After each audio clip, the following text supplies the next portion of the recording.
telespectador do SBT, tá, Bate?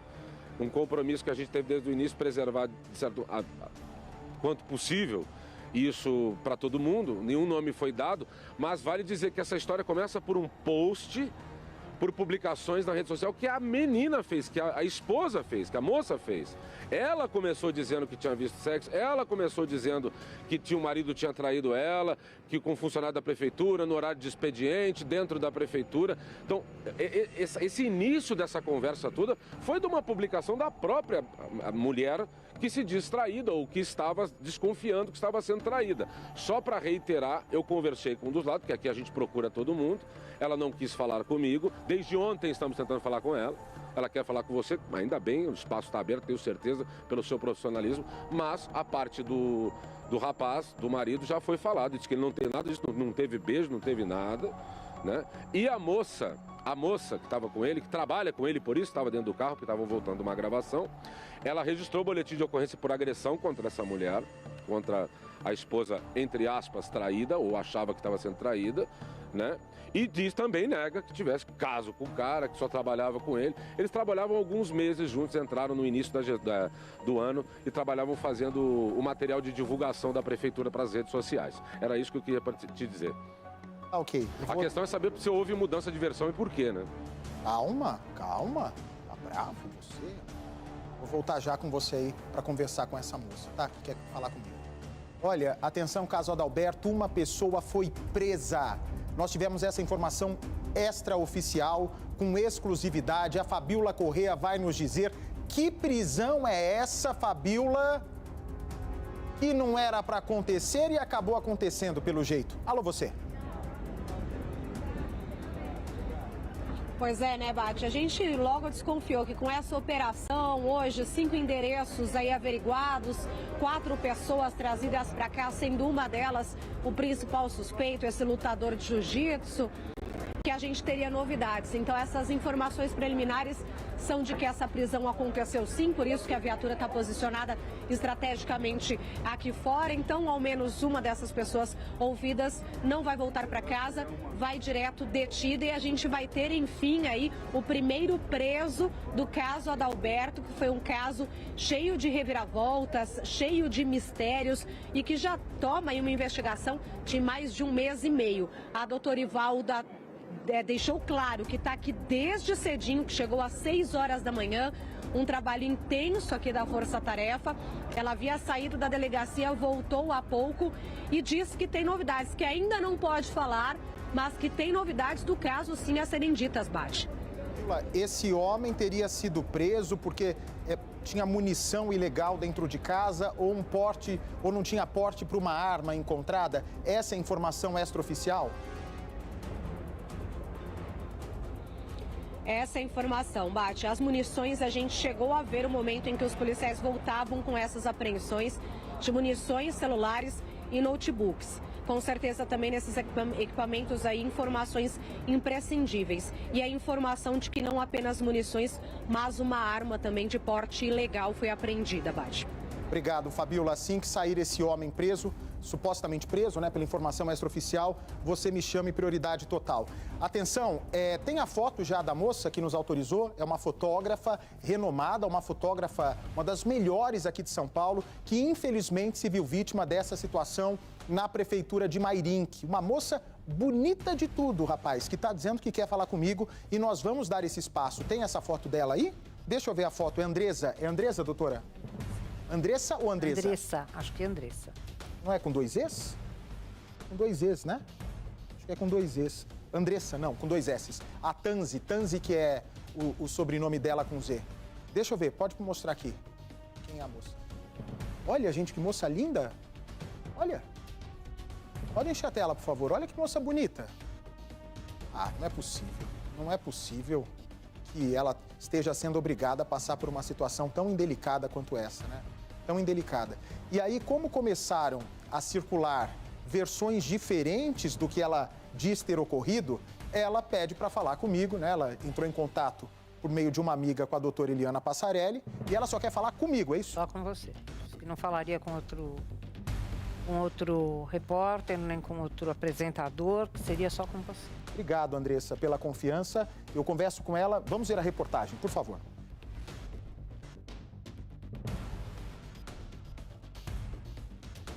Dentro do carro branco, filmado de longe, estão um homem e uma mulher funcionários da Prefeitura de Mairinque, interior de São Paulo. Trabalham no Departamento de Comunicação. A mulher em pé, do lado de fora, na porta do carona, está inconformada. Ela é esposa do funcionário público, pensa que está sendo traída, acha que a companheira de trabalho do marido é a amante dele. O carro é pessoal do marido dela, já que esse é o veículo usado para eles trabalharem.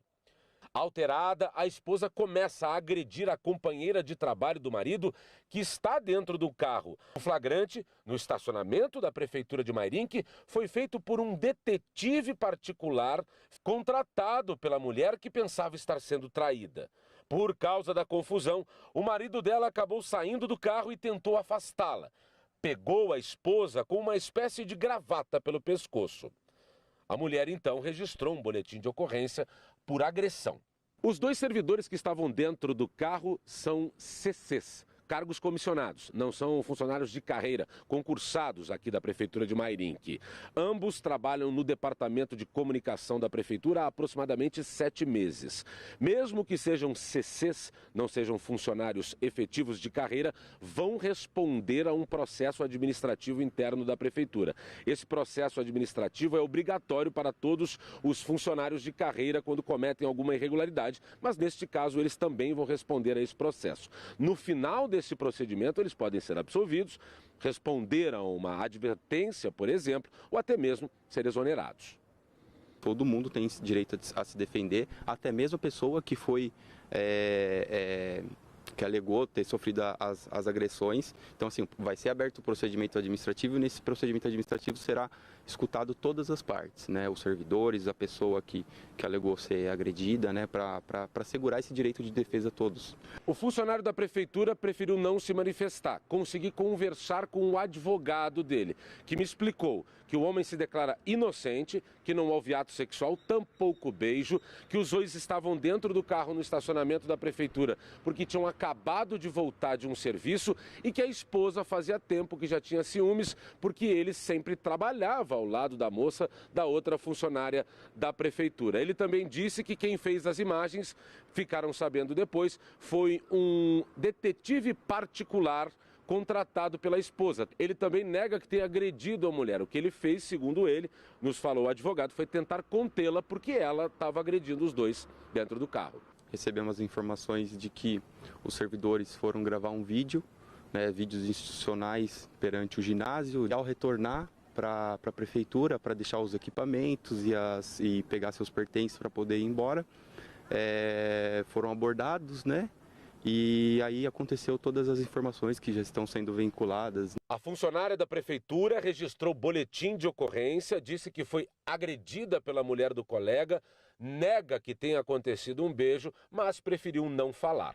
Com relação à agressão, é importante a gente frisar que a Prefeitura ela só pode atuar em questão administrativa. E a Prefeitura já deixa publicamente que ela é contra qualquer tipo de agressão, ou algo nesse sentido, né? E sempre que se tiver algumas informações nesse sentido, a Prefeitura sempre vai estar disposta a apurar os fatos. Andressa, tá me ouvindo, Andressa? Oi, Bach. Oi, Andressa. Nossa solidariedade aí por tudo que você... Vem para essa aqui, por favor. Para outra câmera, para 2, por favor. Minha solidariedade aí pelo que está acontecendo com você. Obrigado por confiar, por conversar conosco. O que realmente aconteceu? Porque ainda as versões são muito distorcidas. O que você pode dizer da sua versão? Eu vim da minha versão porque eu estou sofrendo retaliações sobre isso. E assim, passando como uma mentirosa, que não peguei o que peguei. Então, assim, eu estava super desconfiada, já estava no meu relacionamento. O Pierre era um pai maravilhoso, um marido maravilhoso, não era um agressor, não era um delinquente, não era um viciado. Então, assim, eu quero deixar muito claro isso, que ele era uma pessoa o meu marido, uma pessoa que eu convivia, aliás, muita gente até elogiava a gente como um casal. E a partir do momento que ele entrou na prefeitura, então muita coisa mudou, eu comecei a desconfiar, comecei a achar muito estranho. Então, assim, ele falava que estava trabalhando, inclusive aos finais de semana, então qualquer brechinha ele já queria sair. E eu comecei a desconfiar. Vocês são casados há quanto tempo? 5 anos. Ok. Ele mudou muito desse tempo do novo emprego para cá? Sim, a mudança dele aconteceu nesses últimos 4 meses. E assim, as inverdades que eu quero dizer, porque falam que eu mudei meu relato. No primeiro post, e eu quero também dizer para vocês que eu realmente, na hora, eu coloquei um investigador, sim, porque isso também é uma coisa que ninguém está sabendo dizer ao certo que foi.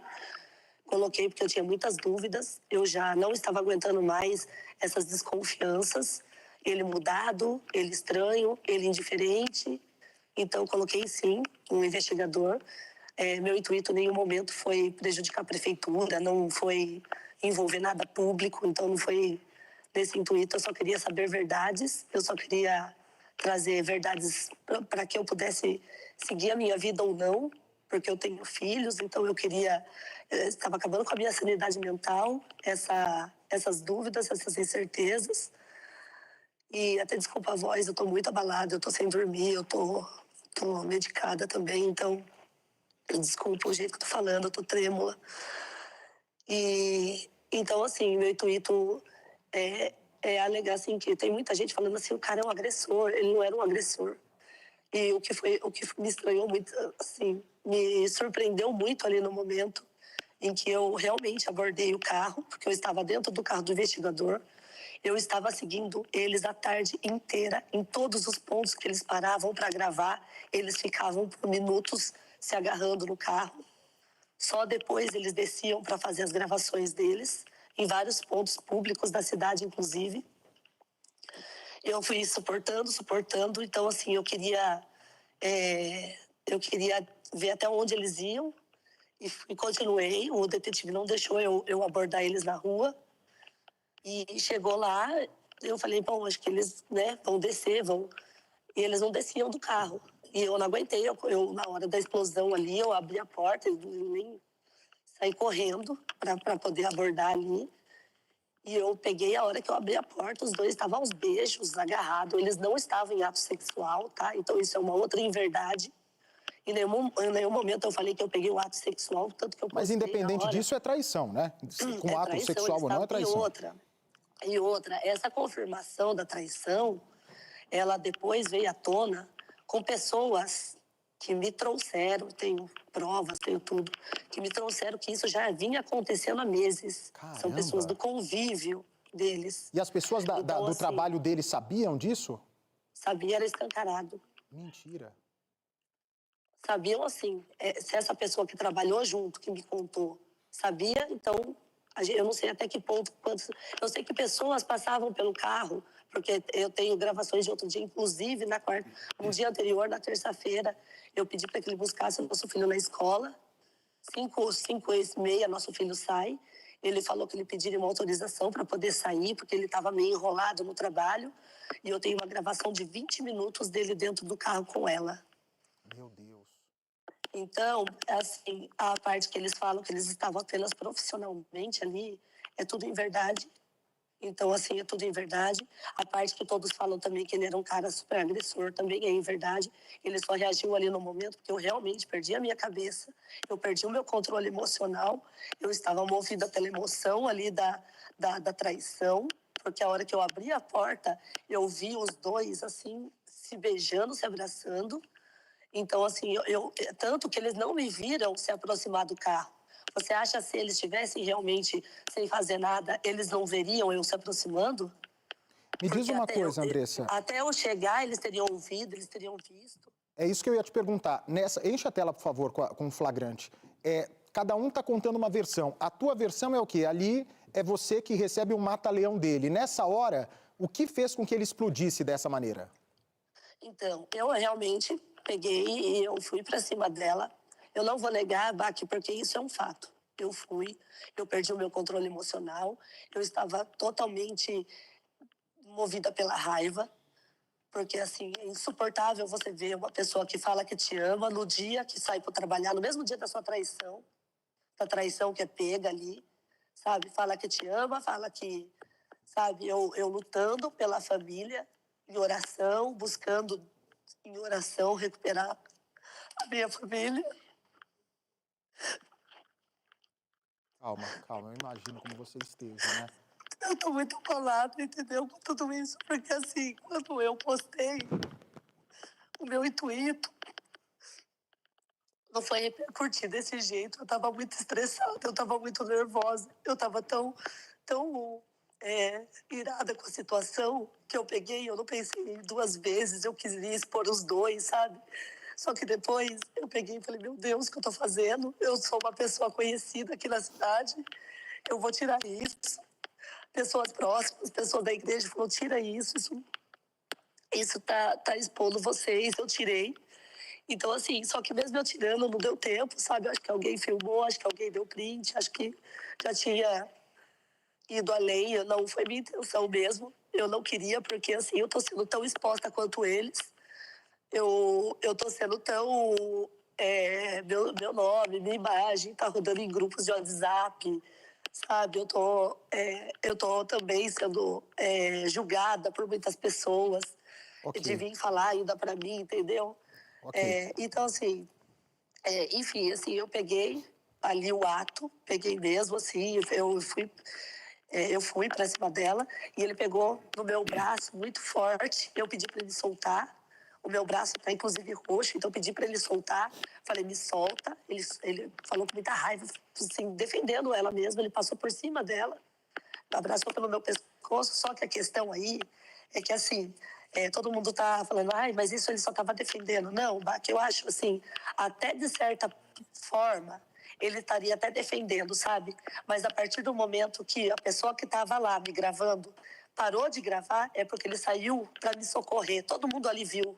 No departamento da saúde, saiu ali para fora e viu. O cara entrou com tudo, que é o investigador, entrou com tudo para ele poder abortar, porque ele começou a me puxar pelo pescoço para dentro do estacionamento. Ele estava na mesma gravata que ele estava ali, ele começou a me levar para dentro do estacionamento, me puxar, no intuito de eu não falar, de eu não gritar, das pessoas acho que não verem o escândalo. Então, assim, no desespero, eu acredito sim que foi no desespero, porque ele não é um cara agressor, entendeu? Eu entendi. Ele me agrediu ali. Mas ele não era um cara agressor. Andressa, quero deixar claro, entendeu? Eu preciso desligar agora por causa do horário do programa, mas a gente está aberto aqui, se você quiser se manifestar pessoalmente. Muito obrigado. Vou passar aqui para a doutora Eliana e também quero dizer que o homem aí envolvido nessa situação, o marido dela, também tem o programa aberto, se caso queira se manifestar. Um guarda municipal morreu depois que uma mulher colocou fogo nele durante uma ocorrência em Valinhos, no interior de São Paulo. Veja.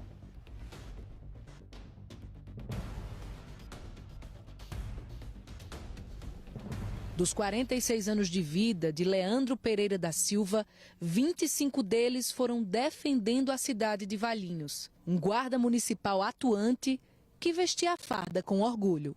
A farda que ele vestia todos os dias com orgulho, que Leandro viu sua vida tomar um rumo diferente.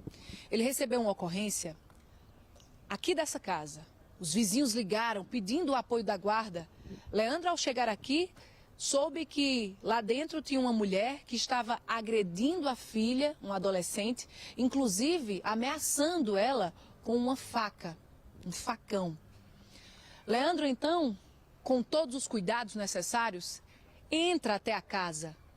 Ele estava tentando salvar a vida tanto da adolescente quanto da mulher. Só que essa mesma mulher estava lá dentro, esperando Leandro com um galão de gasolina. E no momento em que Leandro entra na casa, essa mulher acaba fazendo o pior. Ela ateou fogo em Leandro, que teve 25% do corpo queimado. O uniforme de trabalho virou cinza. Quando eu vi, mas já estava em chamas de fogo.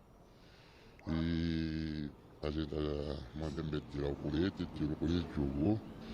Mandei ele correr aqui para frente aqui para ajudar a apagar o fogo. E ajudamos um monte de gente aqui na rua e conseguimos apagar o fogo dele. Mas aí já foi tarde, porque quando ele saiu daqui para o hospital ele já estava meio ruim. Leandro foi levado às pressas para um hospital em Campinas e ficou 10 dias internado, mas infelizmente não resistiu. A suspeita, Vânia, de 58 anos, foi presa em flagrante e vai responder por homicídio qualificado. O comportamento agressivo dela já era conhecido pelo bairro. Muito agressiva, ela mexia com todo mundo, bateu na filha da vizinha aí, ia bater nas molecadas na escola ali, na rua, e atacava todo mundo. Observando a casa onde tudo aconteceu, a gente percebe que é uma residência que estava praticamente abandonada, mal cuidada. Os números da casa nem existiam mais, ó, eles foram pichados de forma contrária, possivelmente pela dona da casa, talvez. A estrutura da casa também está bem antiga. E aqui embaixo, a gente já vai percebendo que existiam vários papéis. Papéis que, inclusive, também foram tomados pelo fogo. Olha só como é que ficou. Só para a gente ter uma dimensão de como é que foi que aconteceu todo esse crime. E aqui mais à frente, um pedaço da farda de Leandro, que morreu tentando ajudar o próximo. O guarda municipal foi enterrado em meio à emoção e homenagens.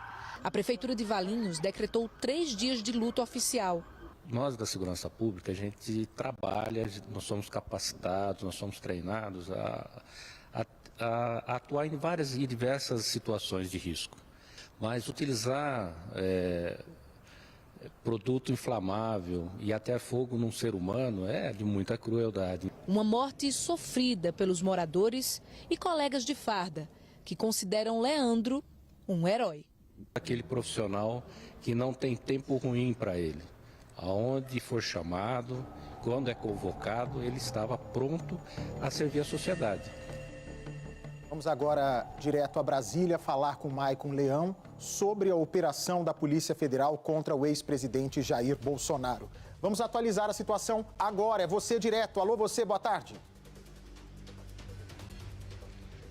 Oi, Bate, boa tarde a você, boa tarde a todos. A gente segue agora atualizando, porque nesse momento acontece os votos dos ministros do Supremo Tribunal Federal, já que a decisão da busca e apreensão hoje, cumprida ali pela Polícia Federal, foi tomada ontem exclusivamente pelo ministro Alexandre de Moraes. Hoje, os outros ministros votam em um plenário virtual. O voto do ministro Flávio Dino acaba de sair, ele concorda, mantém ali e ainda fez próprios comentários, viu, Bate?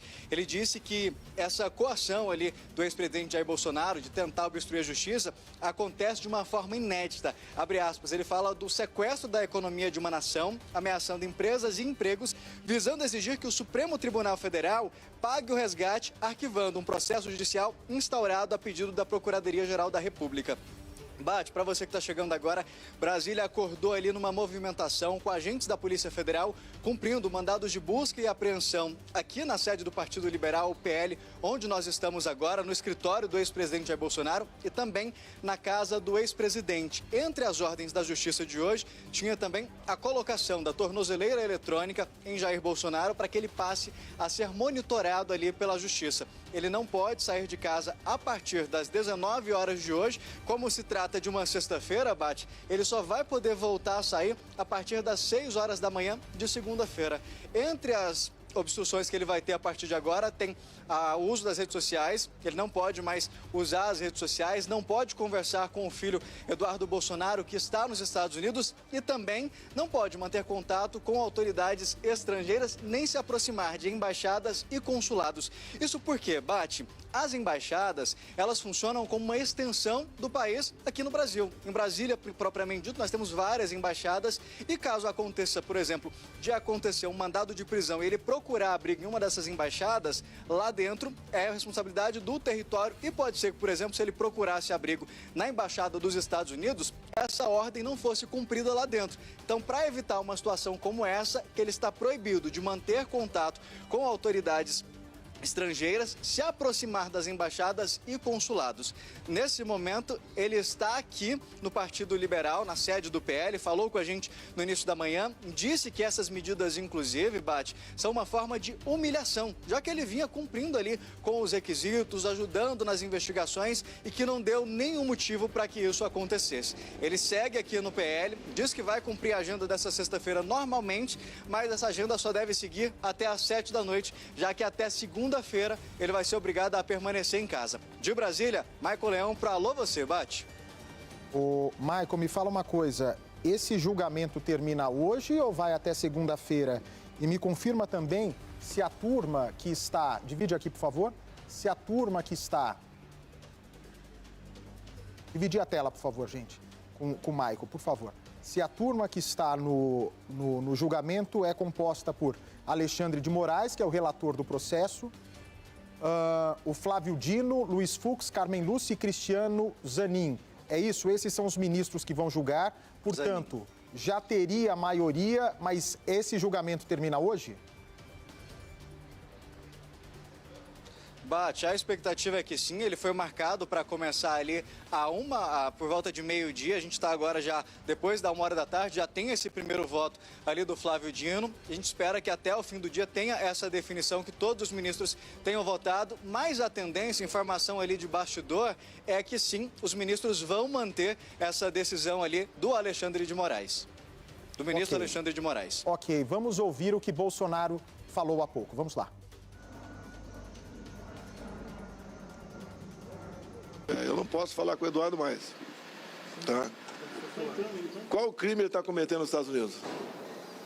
Atentando contra a democracia brasileira no parlamento norte-americano? Não tem cabimento. Se ele estivesse no parlamento do Irã, tudo bem. Ele não vem mais para cá, eu acredito que não vem mais para cá. Se ele voltar para cá, vai ser preso. Suprema humilhação, esse é o objetivo. Não tem nada contra mim nem contra os outros. Ninguém tentou dar um golpe no Brasil. E ele quer sustentar isso. Essas pobres pessoas estão condenadas até 14, 17 anos de cadeia, mulher, mães, gente de idade, com doença. Isso é uma desumanidade imensa. Olha, uma pessoa pediu para ir no banheiro, eu apontei o banheiro e voltou com o pendrive na mão. Eu nunca abri um pendrive na minha vida. Eu não tenho nem laptop em casa para mexer com pendrive. A gente fica preocupado com isso. Se ela tivesse algo comprometedor, eu não sou bandido. Se tivesse, estaria lá à disposição? Não tenho a menor ideia. Eu nunca abri um pendrive na minha vida. Não estou sugerindo nada. Eu acho que eu estou surpreso. Vou perguntar para minha esposa se o pendrive era dela. O senhor teme uma eventual prisão? Tudo pode acontecer. Quando você vê velhinhas presas, há 3 semanas, uma mulher com 7 filhos foi condenada aí a 14 anos de cadeia. Mas qual o problema de ter 14 mil dólares em casa? Todo o dólar que está lá, quando eu guardo dólar em casa, eu faço questão de anexar o recibo do Banco do Brasil. Tá ok? Esse dinheiro também tinha um recibo? Todo esse recibo. Tá? E outra, dinheiro tirado da conta. Não é novinho, tá? Sempre sacado do Banco do Brasil aqui do lado. Vamos continuar a vida normal, né? Eu não estou surpreso com o que aconteceu isso hoje lá, não estou surpreso, porque a perseguição continua. Leio a peça, são 500 páginas, leio a peça. Não tem nada. Repito aqui, eu acho que eu estou repetindo aqui, o relatório da Polícia Federal, o inquérito da Polícia Federal, não me bota no 8 de janeiro. Daí o Gonê me bota. Eu estou respondendo por dano a patrimônio. Eu estava nos Estados Unidos, eu acho que ninguém tem dúvida disso. Como é que eu posso ter quebrado alguma coisa, danificado alguma coisa e estar nos Estados Unidos? Eu sempre sonho com justiça. Agora, o que tem acontecido nesses inquéritos? Arbitrariedades. Eu volto agora, direto para Brasília, pegando fogo. Michael Leão, é você? Sim, Bate. Agora a gente tem oficialmente a maioria dos ministros. A primeira turma é composta por 5 ministros, então já temos 2 votos favoráveis, um deles acompanha. Eu tenho até aqui agora exatamente, acaba de chegar para mim o voto do relator no processo, foi acompanhado pelos ministros Flávio Dino e Cristiano Zanin. Ainda faltam votar a ministra Carmen Lúcia e o ministro Luiz Fux. Mas como são 5 ministros, já tem 3 votos favoráveis e como eu adiantava para você, a expectativa é que todos eles acompanhem o relator. A última resposta que a gente viu aí do ex-presidente sobre ele acreditar na justiça, Bate, foi o momento que eu o questionei sobre se ele acreditava e como ele estava para uma eventual prisão. Ele não quis se opor ali, mas disse que acredita na justiça, mas que como as coisas têm caminhado, ele já sente que provavelmente deve acontecer. Bate.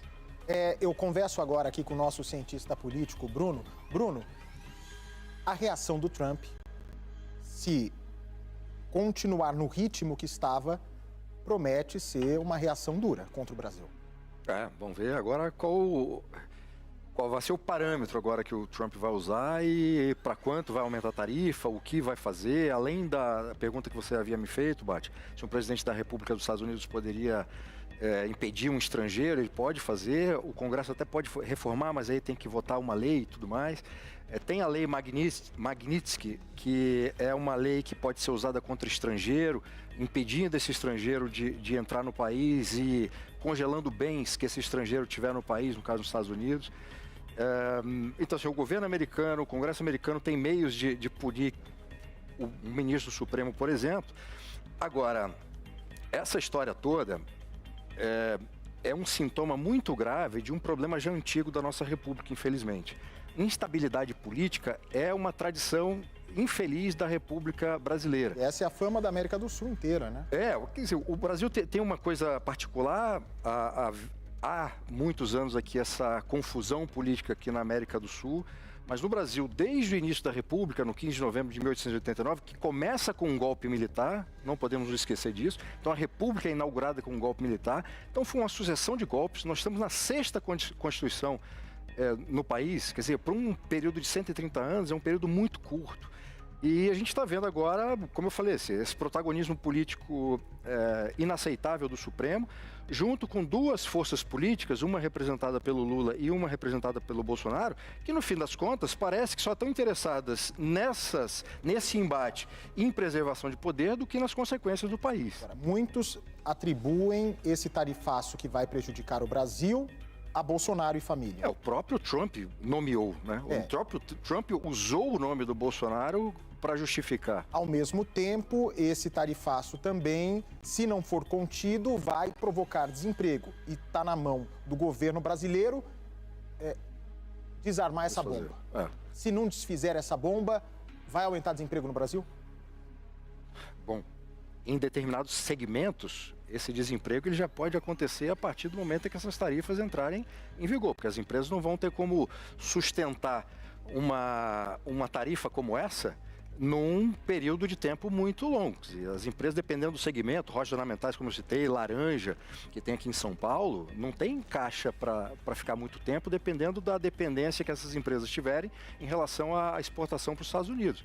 É uma situação muito grave e o Trump conseguiu usar tanto o governo brasileiro, o Lula, quanto o Bolsonaro para justificar essas tarifas. O Trump ia tarifar o Brasil de qualquer forma, independentemente se fosse o Bolsonaro ou qualquer outro presidente no poder. O tamanho dessa tarifa, sob Bolsonaro como é um aliado, certamente a tarifa seria menor, eles iam negociar de alguma forma. Mas em termos do que vem pela frente, assim, a reação do governo americano certamente será muito maior do que foi feito até agora. Bem, o jornalismo do SBT está a postos durante toda a tarde, acompanhando de perto os desdobramentos desse caso, inclusive acompanhando também atentamente a manifestação de Donald Trump, que ainda não aconteceu. Obviamente ele já foi informado, mas ainda não aconteceu. Quero agradecer, Bruno, pela presença. Doutora Eliana, muito obrigado. Uma boa tarde, um bom fim de semana a vocês dois, a você de casa também. Segunda-feira tem mais 11 em ponto. Continuem com a programação do SBT. Boa tarde.